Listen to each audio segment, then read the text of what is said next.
Auckland today. That the leader of the Human Rights Protection Party, the former long-serving Prime Minister, I think Samoa's 6th Prime Minister and longest serving, from all of 1998, from when Tom was just a baby, as was Chloe, through till, maybe she was at school, I don't know, through till 2021. And so it's an honour to have you here, along with your Deputy Leader of the Human Rights Protection Party and Secretary too. So welcome, Your Right Honourable. Oh,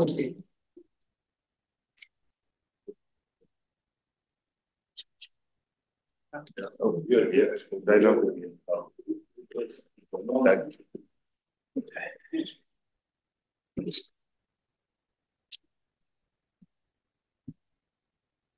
Oria tule whakatai me whamalo, ia ki ongai sui malo le palmele New Zealand nea wa no taua, wa matu maua. Ia o paia o sāwhai ngā o tātou nu, o tātou atunu. Ia, mena tule ale wa ia sa matu tala whamalulu atu na uti uti na matu taimi. Malanga po the mahol mea sa malanga mayai. Thank you for the opportunity to meet with your committee this morning. If we look tired, we apologize because we arrived last night from Samoa. We strongly believe and feel for this bill. Hence the reason why we travel all the way from Samoa to be here this morning.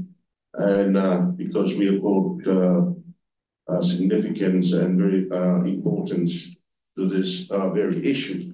Of course, you have mentioned former Prime Minister of Samoa, Honorable Tuilaepa Sailele, and our party secretary, Leala, and myself as Deputy Leader of the party.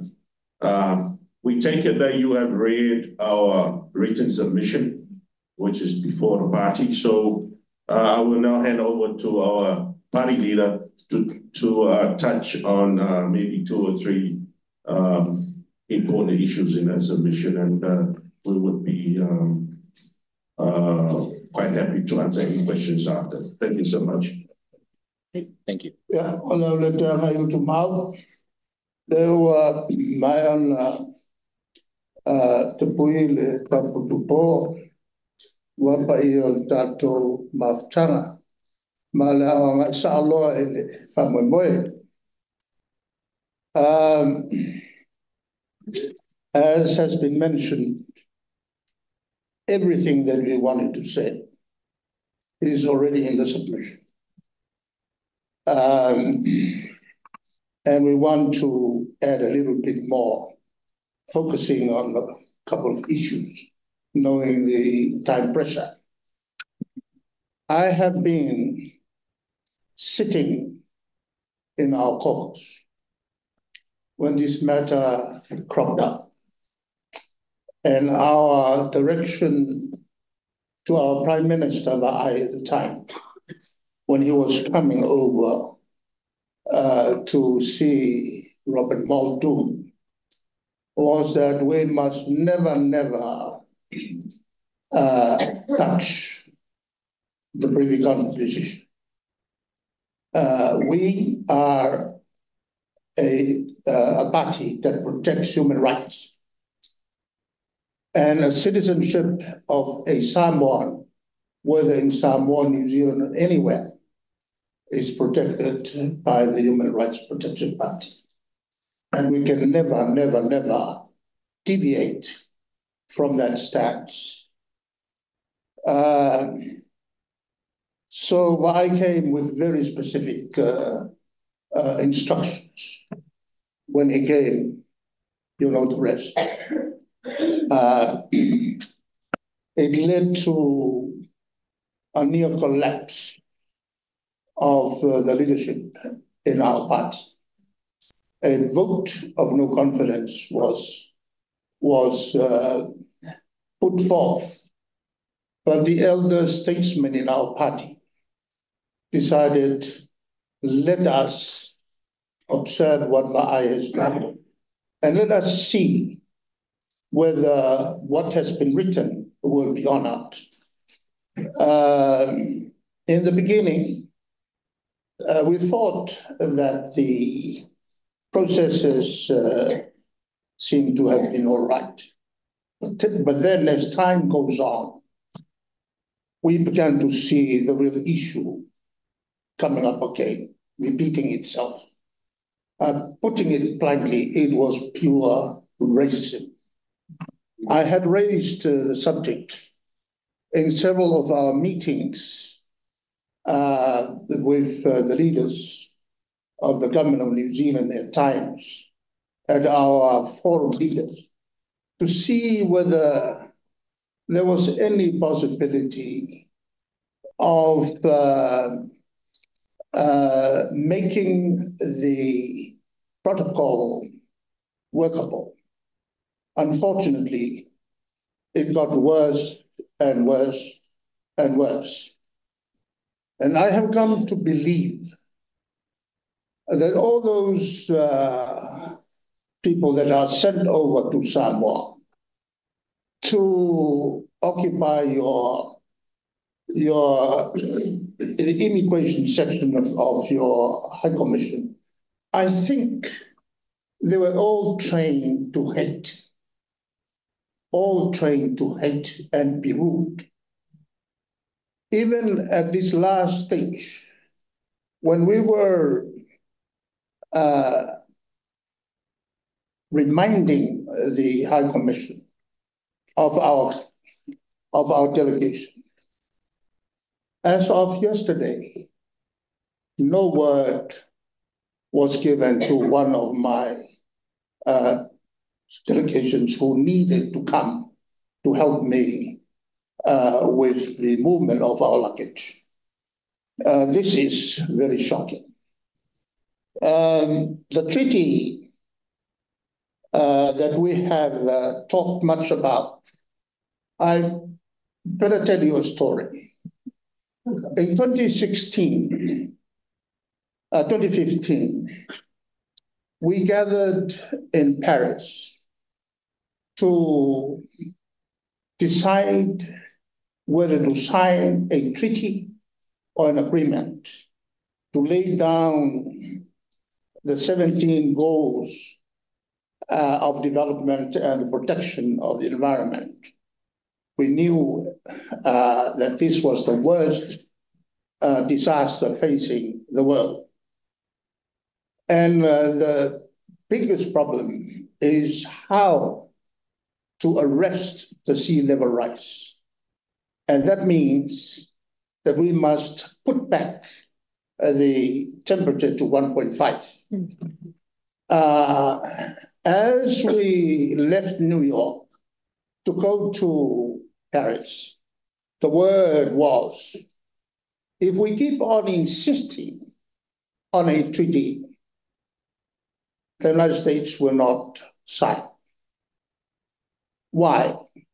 It was explained to us on the morning of the meeting that Mr. Obama has finally agreed that if the president of the COP conference were to agree that it is going to be agreement, then he will sign. But if it is a treaty which is binding, then it will have to go to the Congress, and then the world will be in a deep, deep problem. And as you know, we now end up with an agreement. We did not sign the Treaty of Friendship with a view that every now and again we should alter. What's the use of the treaty? And I understand that this was the only treaty that New Zealand government has signed because of the very, very, very, very extra special relationship between New Zealand and the Samoan people. And in fact, for all of us who were educated here in New Zealand, for all of us, we see New Zealand as our second home, let alone the law that we are talking about and the basis of the decision of the Privy Council way back just before the Great Depression. If there was to be any economic disaster that should have forced the government and Great Britain to change the law because of the problems facing the whole world, no jobs, and they did not. Why? Because of the importance to the leaders of the treaty of Samoa, of Samoa as citizens of the British people. So we strongly look at this with a belief that it will be correct. Why? Because we believe that New Zealand has a very high record of legislations, reforms to improve social and economic lives of the people. New Zealand is famous in the world for legislating for good, excellent reforms for the people of New Zealand. And this is the only thing that will destroy New Zealand's reputation. For what? For nothing other than pure racism. Before I came, I read the release of the agreement by the New Zealand government and the Chinese government for visa-free for the Chinese of 1.4 billion Chinese to come in New Zealand, to New Zealand. 1.4 billion that could come as visitors to New Zealand. And yet, for us in Samoa, it is extremely difficult to go to hell than to come to New Zealand. So, I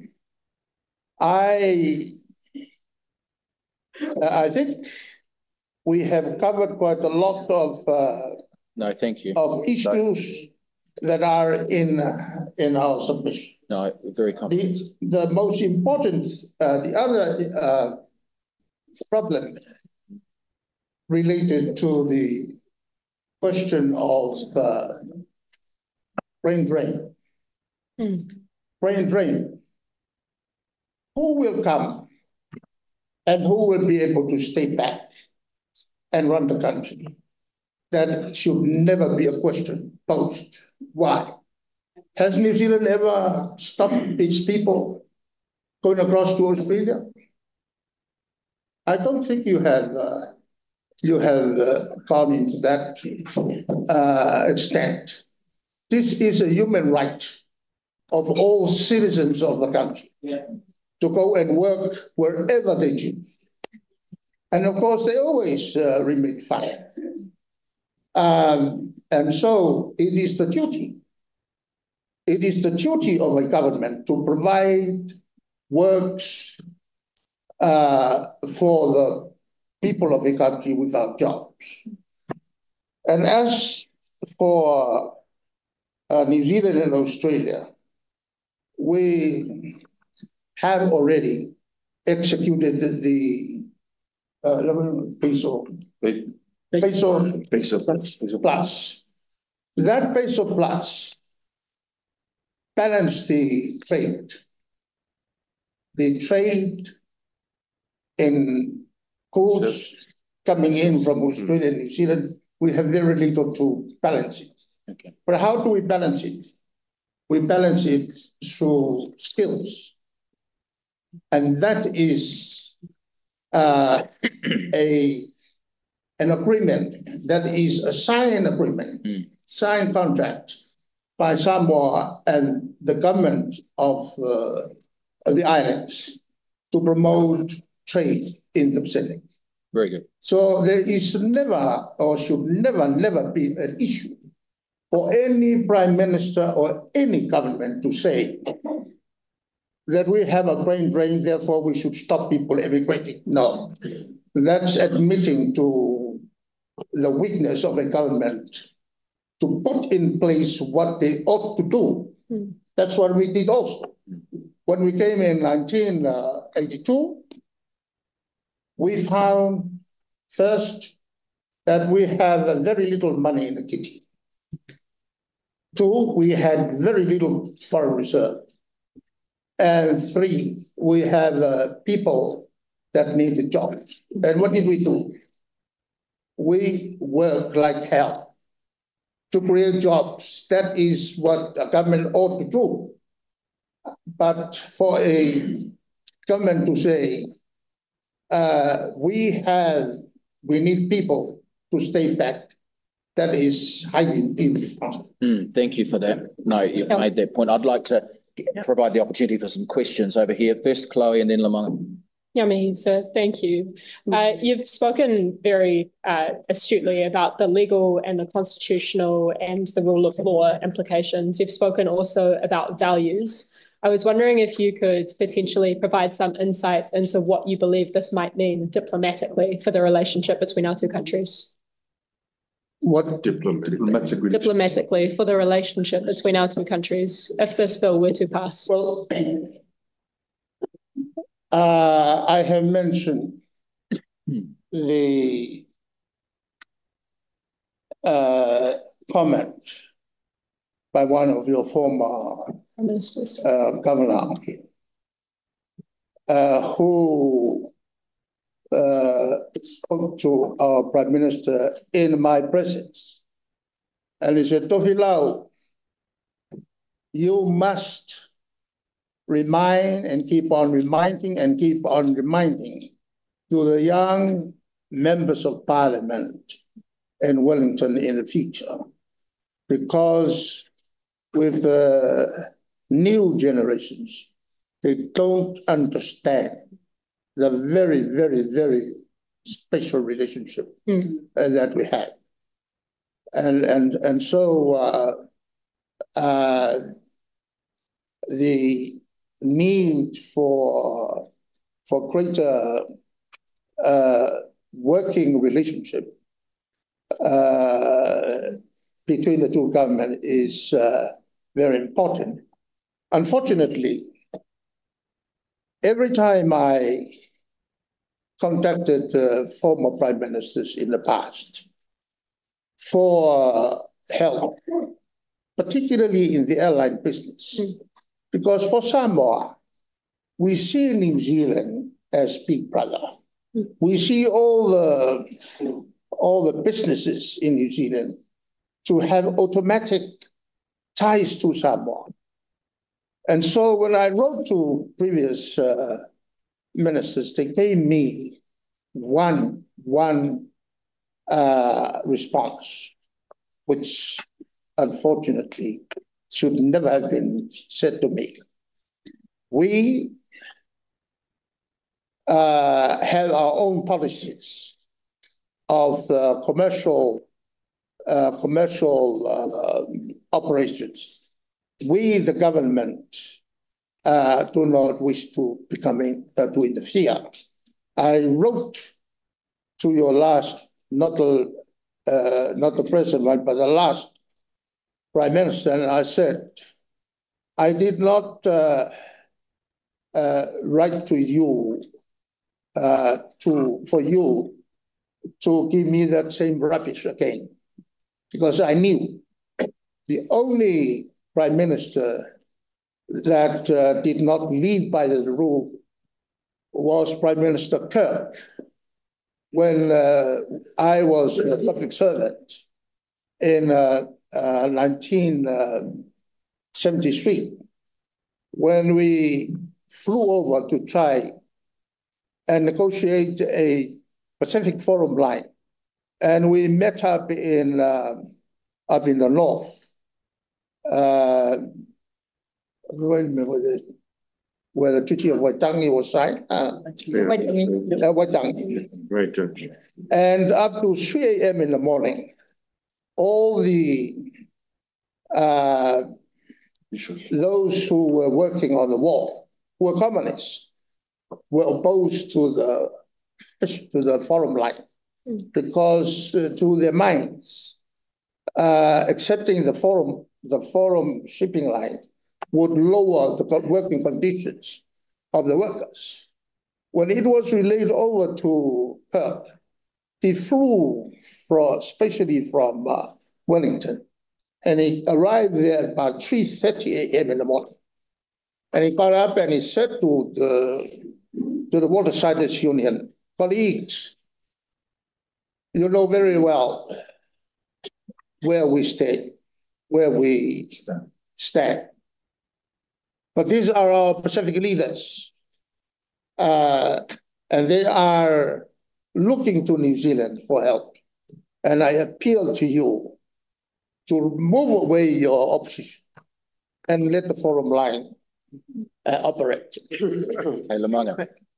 So that is something which is very, very important in these matters, going back, where governments also ought to be very, very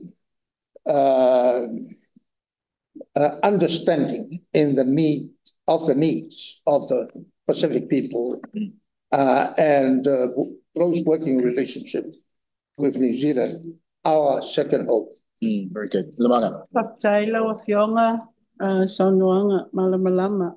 I want to specifically ask about, you've talked about the visa-free. You've done the comparison Samoa, China, which is large. Yeah. Can you just quickly highlight Awhabela visa-free, BEC condition, post if the bill goes through? The numbers. I want to understand the numbers. I don't want to express an opinion on that. Okay. Because the most important thing we are talking about is not visa-free, but the citizenship. Yes, yes. You get your visa-free when you are a citizen. Okay. Thank you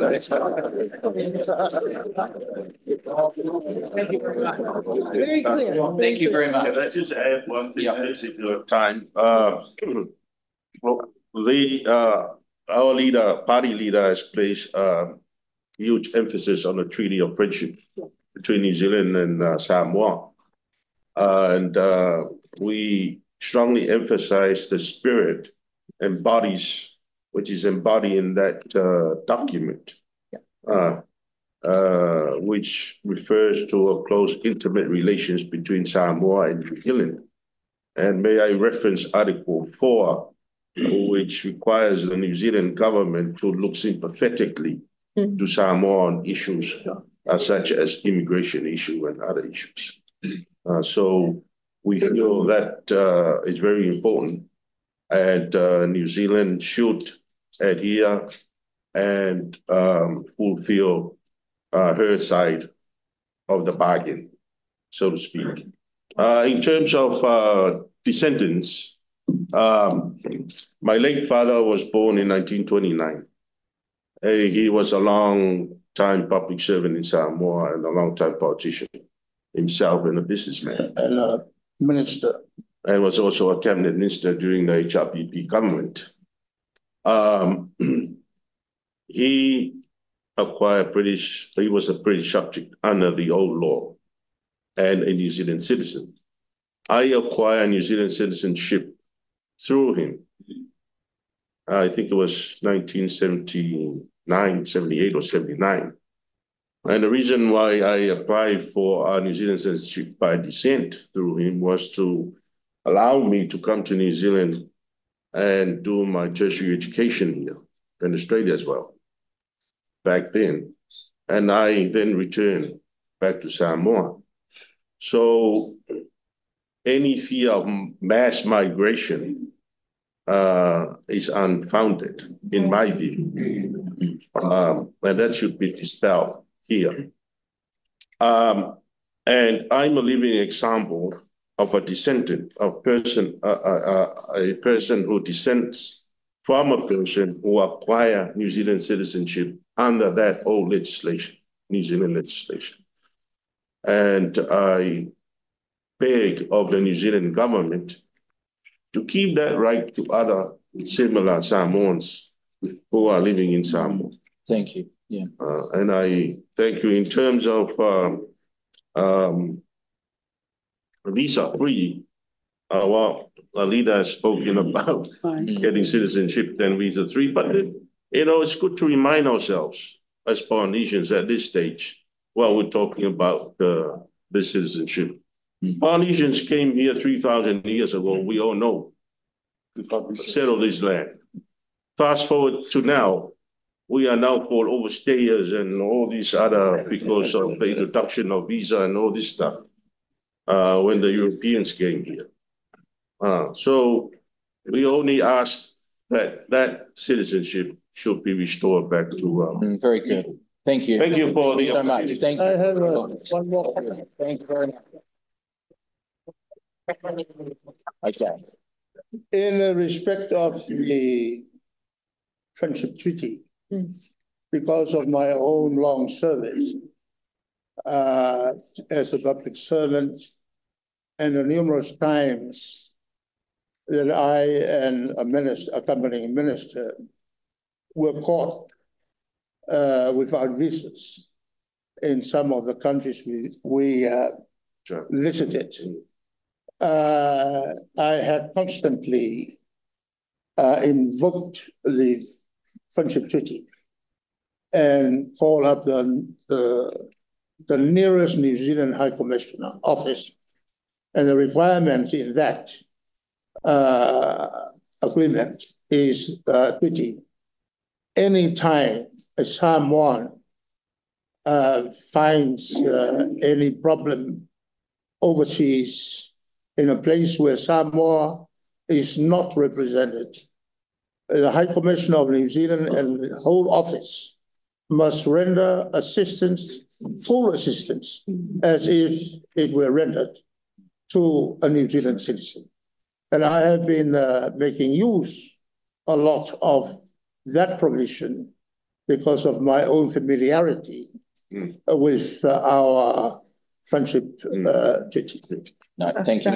Thank you so much. Committee, we're going to have a break for 10 minutes and then come back.